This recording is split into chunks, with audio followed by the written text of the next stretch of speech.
Hello, everyone, and welcome back to another solo spooky story. My name's Rob, and today I'll be your host. For those of you that don't know, the solo spooky stories are shorter stories every other week presented by myself, where I just talk about something I find pretty interesting, or we've had something submitted to us by a listener, or myself or Suze have found a smaller topic that we'd like to talk about in a bigger episode, but it just doesn't have enough content, and kind of everything else in between. But yeah, I hope whenever it is you're listening to this, you're enjoying yourself. It's now officially December when I'm recording this, so we're coming towards the end of the year. It's nice. It's cold outside now, and yeah, I'm a bigger fan of the colder weather than hot weather all throughout the year. So yeah, it's been pretty good. We also it's probably showing how much I've been procrastinating putting off recording this episode, but Spotify Wrapped also came out today, and we've gotten some lovely messages from people who are showing us that we're actually in their top 5% in certain cases and top 2% of their listens and others. So it's really nice to see that people actually enjoy listening to us. So yeah, thank you. It's been very, very nice to see, and we're looking forward to next year and trying to do some more and go some other places and yeah, talk and collaborate with other people. So with that said, we'll just get into it. So today we're actually following on from an episode that we did years ago, literally at this stage now, 2 years ago, where we talked about the Femorians. And the Femorians, for anyone that doesn't know and hasn't listened to the episode, were effectively the first set of gods that inhabited the island of Ireland, along with the two-hooded Danann. And the Femorians were kind of just these, really fucking metal, badass guys. And the two-hooded Danann were like all good and brought like culture and things to Ireland. They're kind of like almost like the elves from the Lord of the Rings. They kind of have to give off that sort of vibe. I'm sure Tolkien was at least aware of the mythology around them as he was writing, and yeah, they're kind of just all things good in the world. So when we recorded it, I talked about doing some follow-on episodes, and I had the best of intentions of doing one sooner and just didn't. So today we are here with our follow-on, and it's a follow-on with a fun little link. So we talked about how the Femorians disappeared, the two-hooded Danann defeated them and kind of eradicated them, and they disappeared. But then the two-hooded Danann themselves in Irish mythology also left eventually because they were gods and weren't going to basically live on the island of Ireland or on the rest of the world with us. And they went off into the west. And for the longest time in Irish mythology, there were stories about Tír na nÓg and this eternal sort of paradise that was just outside of Ireland that we couldn't get to. And it was kind of another world, a realm of eternal youth, abundance of everything there, happiness, everything. And it became known, as I said, as Tír na nÓg, which I'm sure a lot of people have heard of. The Magmel as well, which is the Plane of Delight. Or what it is, I suppose, more frequently known as now, potentially, is Hy Brasil. That's Hybrasil. Not Brazil. It's Brasil. So today we're talking about Hy Brasil, which is this mythical island off the coast of Ireland that has really captivated, I suppose, the imagination of explorers, cartographers, folklorists, and the general public for literally centuries now at this point. And it's often described as this paradise that's shrouded in mist, that it's visible only once every few years, depending on who you're talking to. And it kind of occupies this really interesting, unique place at a sort of intersection of myth, geography, and then I suppose our own human longing for the unknown, I guess. And it's got this like persistent presence on maps, actually, from the 14th right through to the 19th centuries.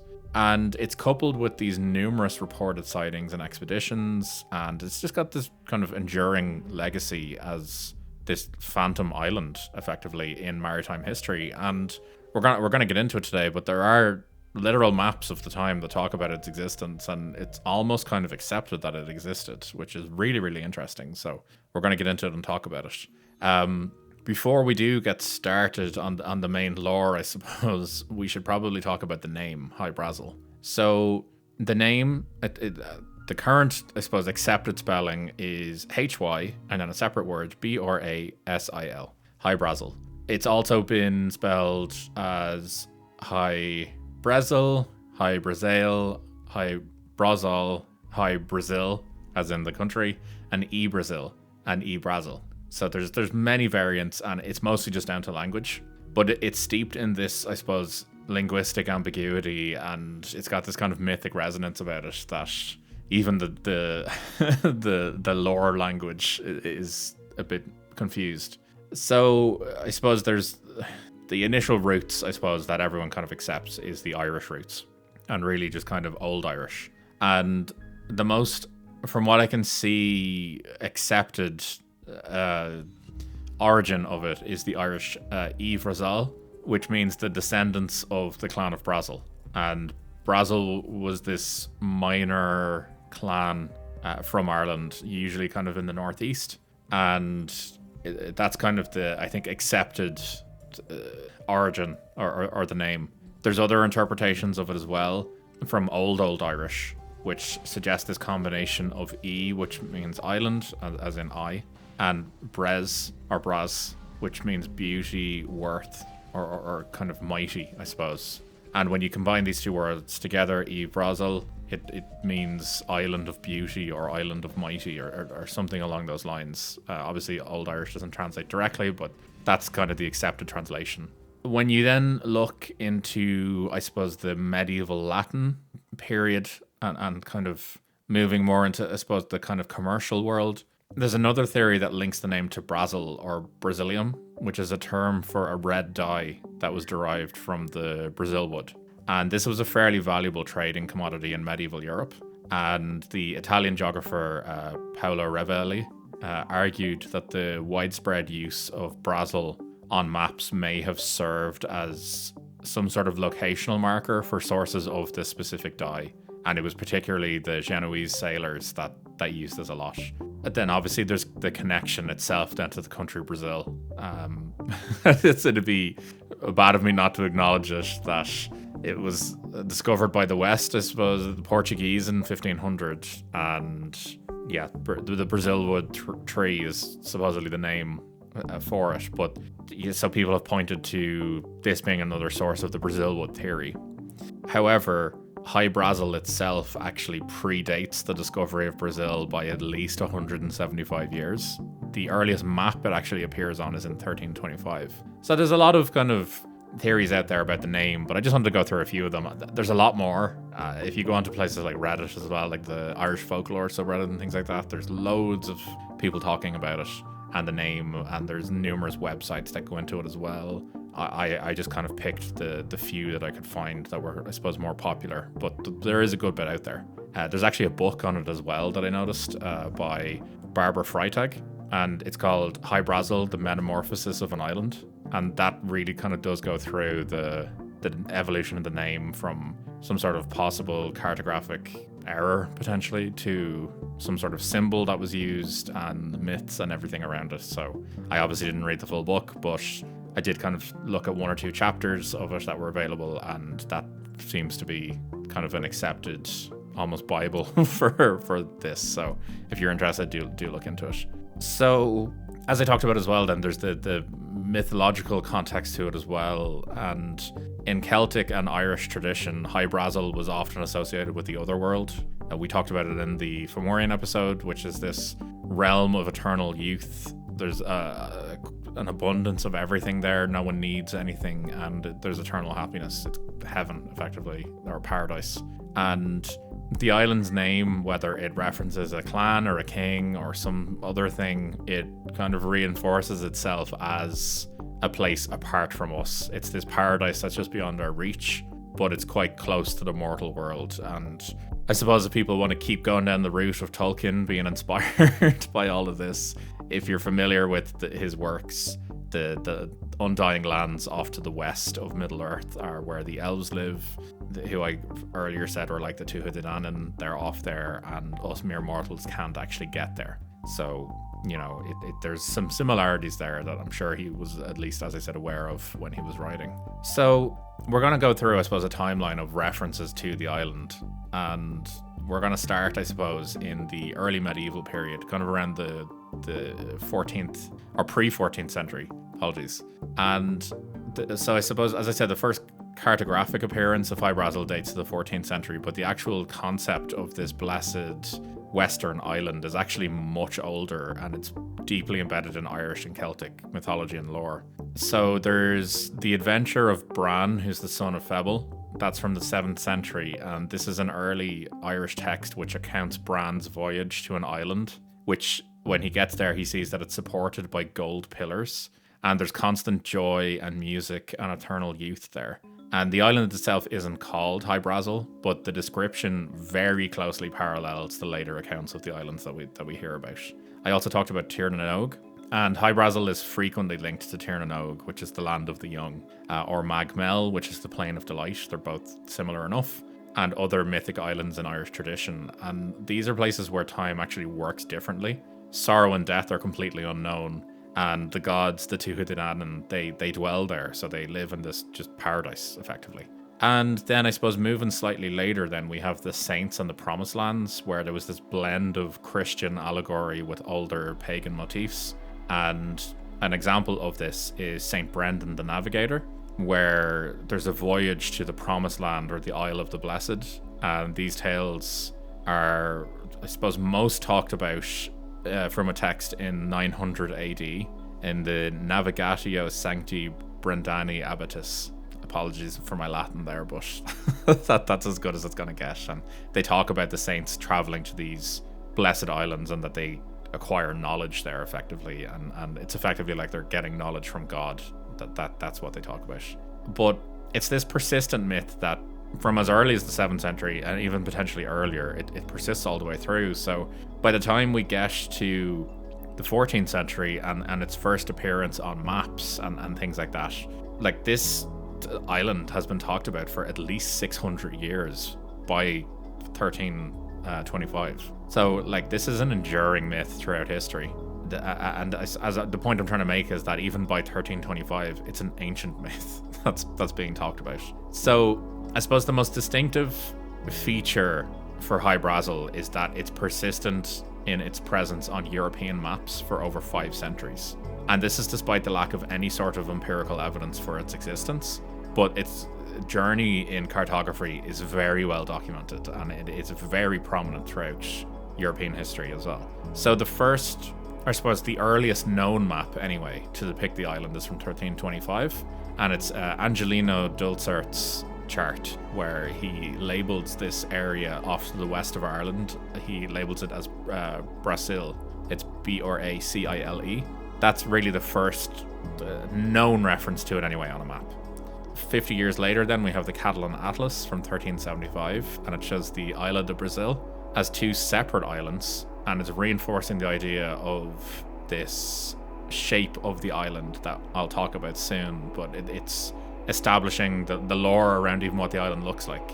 Moving in then to 1436, there's Andrea Bianco's Venetian map, and he's got the Insula de Brasil listed there, or Brasil, and it's attached to a group of Atlantic islands. And some have said that this actually could be the Azores, which are much further off the coast of Portugal, but some have said that it's a group of islands and it kind of could potentially look like that, but it's still linked as Hy Brasil. Then into 1570, we have Abraham Ortelius and Gerardus Mercator in 1595, and these are both prominent cartographers, and they included Brasil as a circular island off the west of Ireland.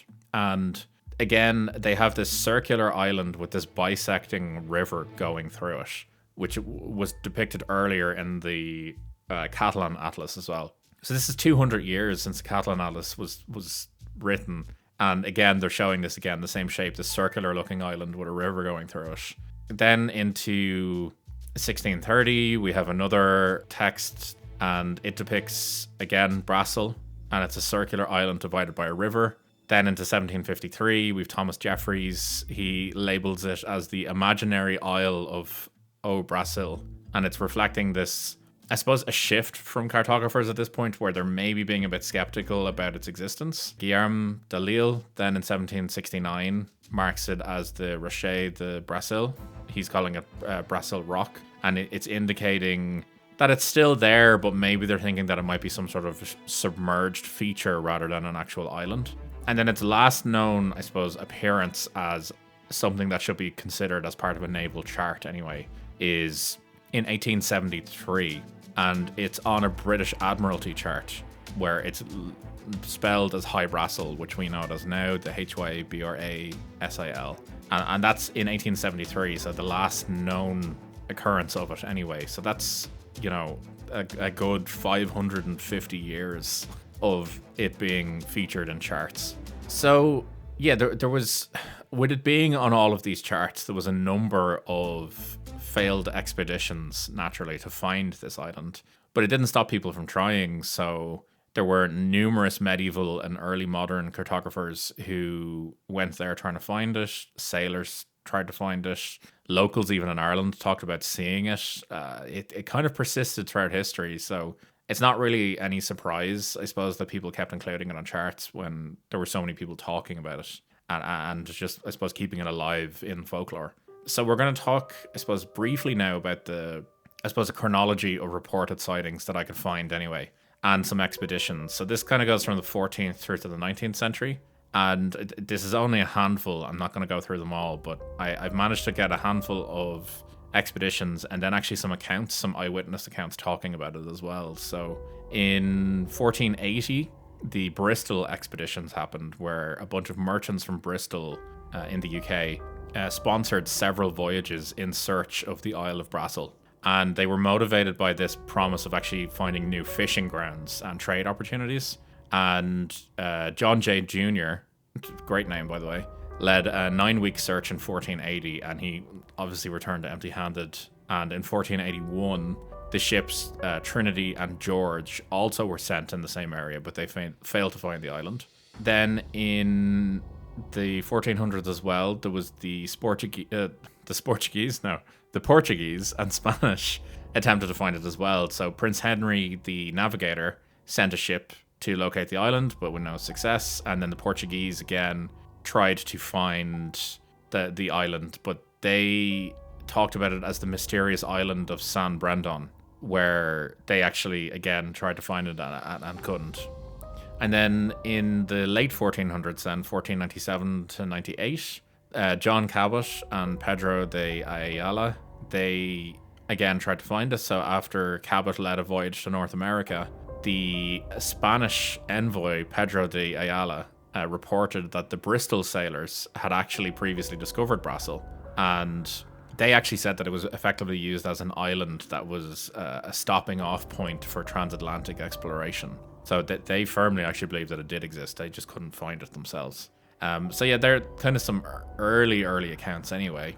And with this then, I have found some accounts and ones that have quotes with them basically to kind of back up what we have. But there's really, I suppose, a number of sightings all throughout history from, as I said, the 6th century right through to the 19th century. And it goes from everyone like St. Brendan all the way through to local villagers in the 19th century in Ireland talking about seeing it.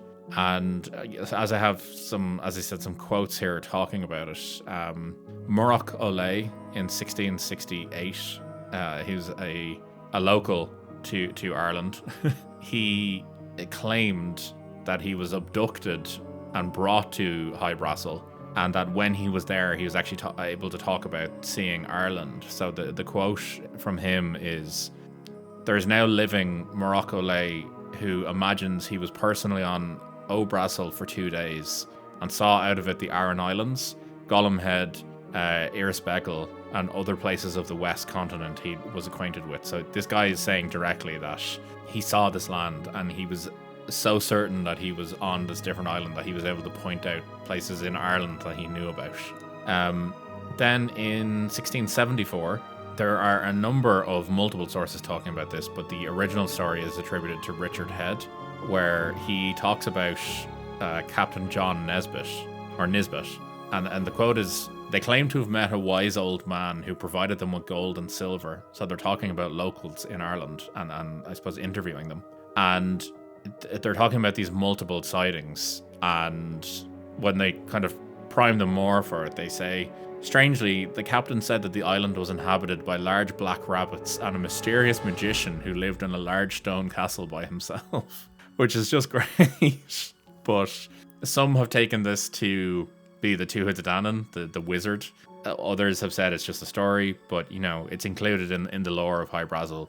Moving then into the 1800s, we have T.J. Westrop, and he, in his proceedings for the Royal Irish Academy, he collected multiple sightings and talked about it. So a quote from himself, actually, he claimed to have seen it, it was a clear evening with a fine golden sunset, when just as the sun went down, a dark island suddenly appeared far out to sea, but not on the horizon. It had two hills, one wooded. Between these, from a low plain, rose towers and curled of smoke.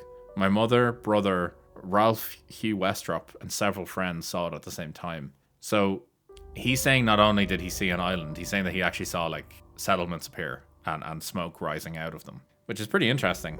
And then the final, I suppose, quoted appearance that I could find from this time is from the 19th century, from 1878, from Ballycotton, which is in County Cork.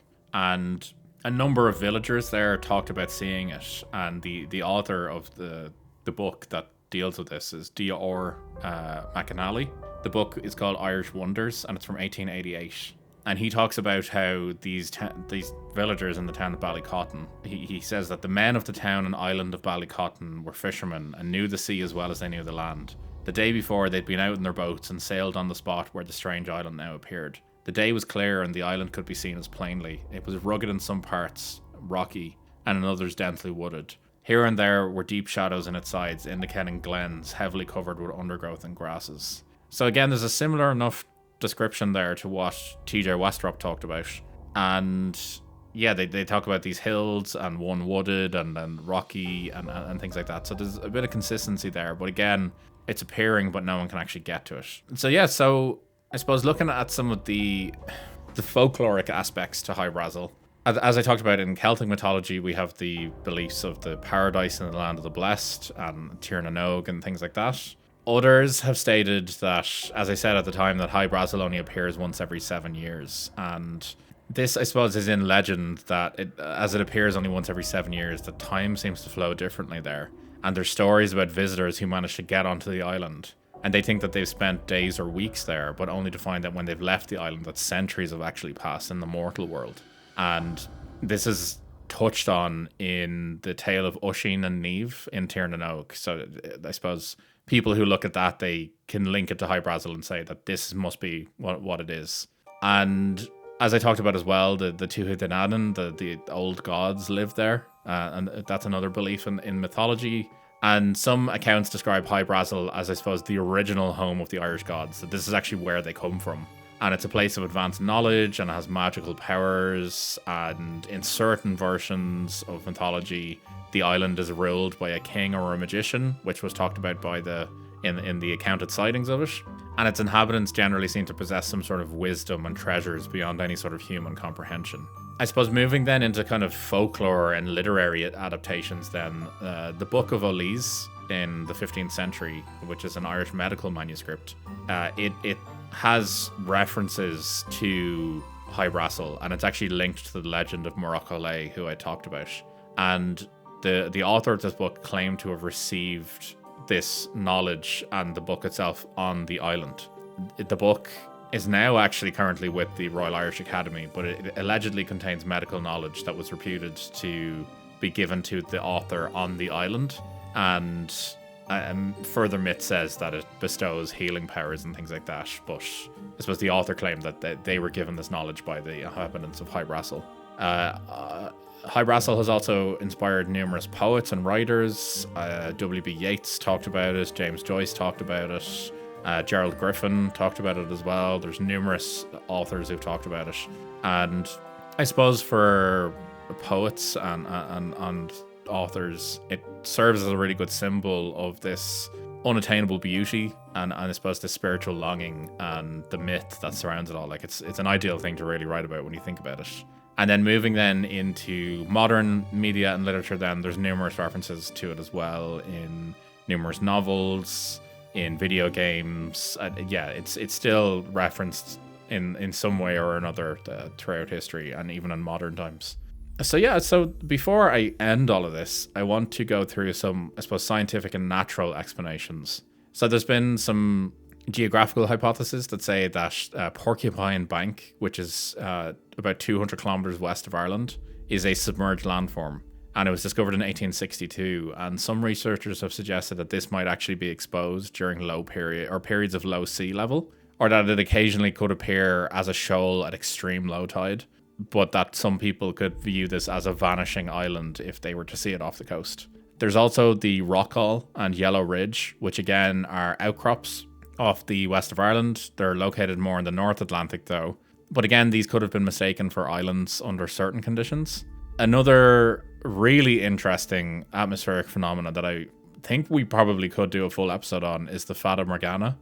And this is a fairly complex form of a mirage. I suppose it's almost like a superior mirage, where it's caused by temperature inversions over cold ocean waters, which is ideal for Ireland because it's fucking cold all the time.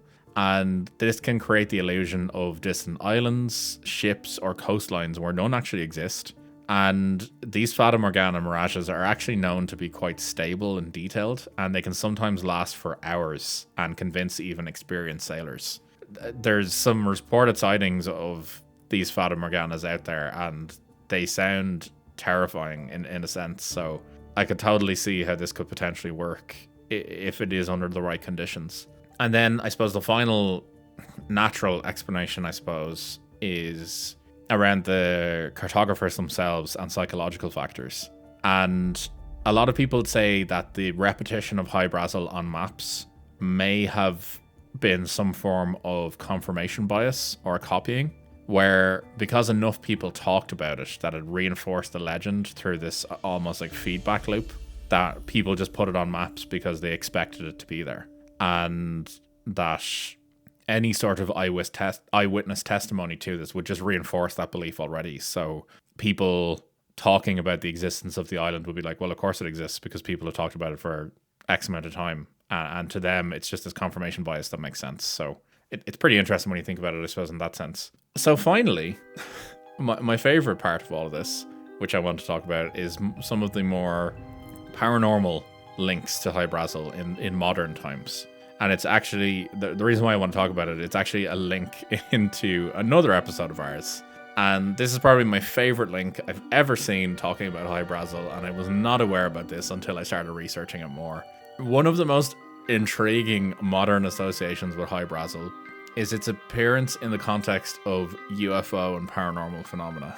And it's actually been linked with the Rendlesham Forest incident, which, if you haven't listened to our episode on Rendlesham, I would strongly encourage you to please listen to it. It's one of my favorite episodes that we did.